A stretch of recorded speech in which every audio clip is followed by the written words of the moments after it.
This video is sponsored by Elgato Gaming. If you guys want to see how we record our gameplay and all the other equipment that we use, then you can click the link in the description box down below to check out more.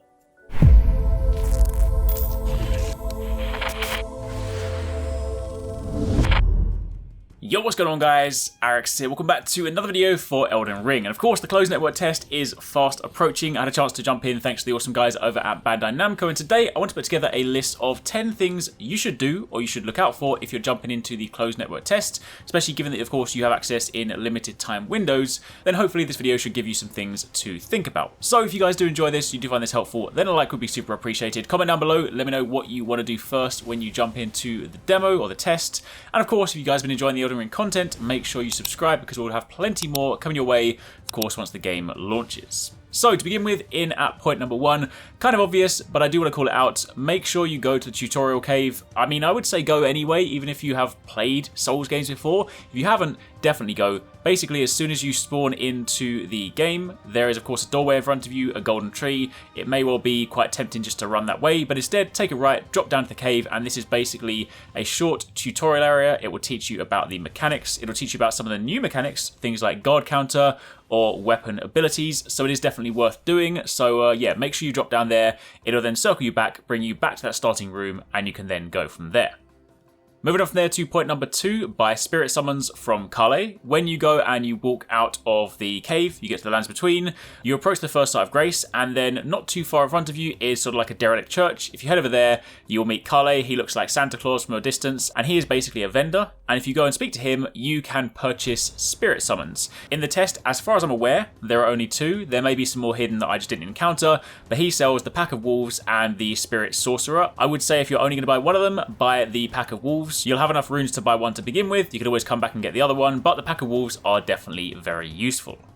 Speaking of spirit summons, in point number 3, you can only use them in certain areas. It is actually pretty generous, but there are these things known as rebirth monuments, and effectively when you are in close proximity to these, on the left hand side of the screen you'll basically see this little sort of blue gravestone icon. This simply indicates that you are in an area that supports summons. You can then summon them. They do cost FP, essentially your mana, so you do need to keep an eye on that. But again, some of these can be very useful if you're fighting some bosses. They may not necessarily take it out, but they can be a great distraction. But again, if you do not see that icon, you can't summon them, so when you go into some of the caverns and catacombs and stuff, you are fighting on your own.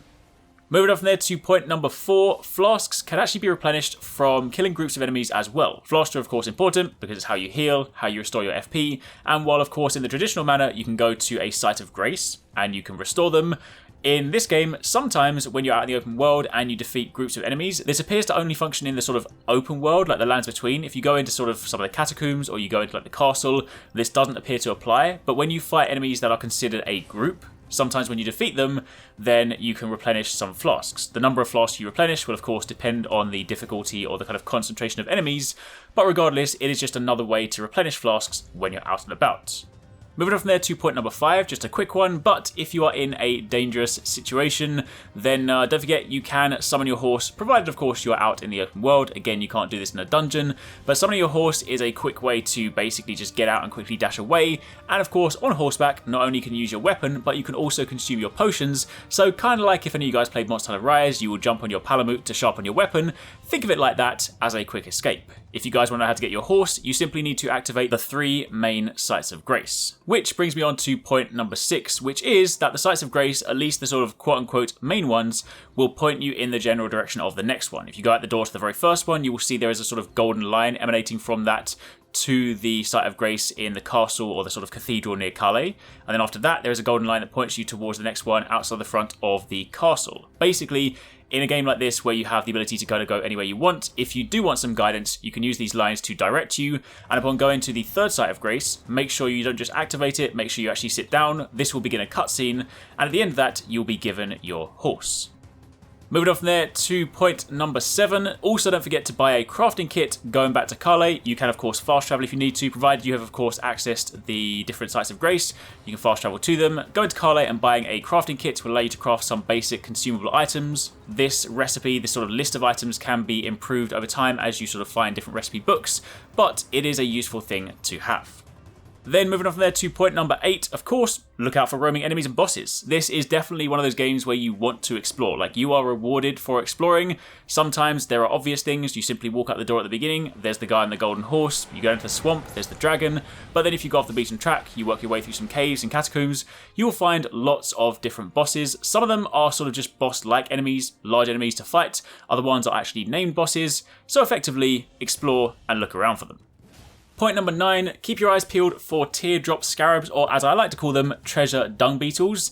When you are roaming around the world, sometimes you'll see this sort of little glint of a ball, and then when you get close, the little scarab will basically start pushing it away. You need to chase this down and destroy it. If you leave it too long, it will try and disappear, but destroying these, they come in different colours. They come in blue and in red, and not only can they replenish your flasks as well, but they can also drop important items like the Ashes of War, which you definitely want. Speaking of Ashes of War, that brings me on to my final point, number 10, make sure you're using these. One of the new systems in Elden Ring is, of course, the weapon skills and the Ashes of War. So basically, when you have a weapon, if you put it into two-handed mode, so you hold down triangle and you press R1, or you can do this with your shield, hold down triangle and press L1, you can then after that press L2 in order to use your special weapon skill. Now, some weapons have these baked in and are fixed for that weapon. In other words, you can't change them. Meanwhile, other weapons are customizable. So if you play as the Bloody Wolf, for example, he starts off with a thunder ability on his sword, but if you collect more Ashes of War, then when you go and visit a site of grace and you sit down, you can scroll down to the option and you can change these on your weapon. So you can get different things that like summon a giant spirit greatsword, summon flying swords around you, give you like a special thrust ability, loads of different things like that. This is a fantastic collection option in the game. There's lots of cool different things to pursue and to use, but just make sure you're using these because it is a fantastic new mechanic. So there you have it, that's a little rundown on a few things you might want to consider doing when you're playing through the Elden Ring closed network test. If you guys have any more questions, by all means let me know in the comments down below. Make sure you check out all the video content on the channel and keep it locked for plenty more. Thanks very much for watching. I hope you guys enjoyed the video. If you want to catch more from us, don't forget to subscribe and turn on notifications so you don't miss our latest uploads. And if you want somewhere to hang out, play games, or chat all things from games to anime, food to fitness, consider joining the HyperX Gaming Discord.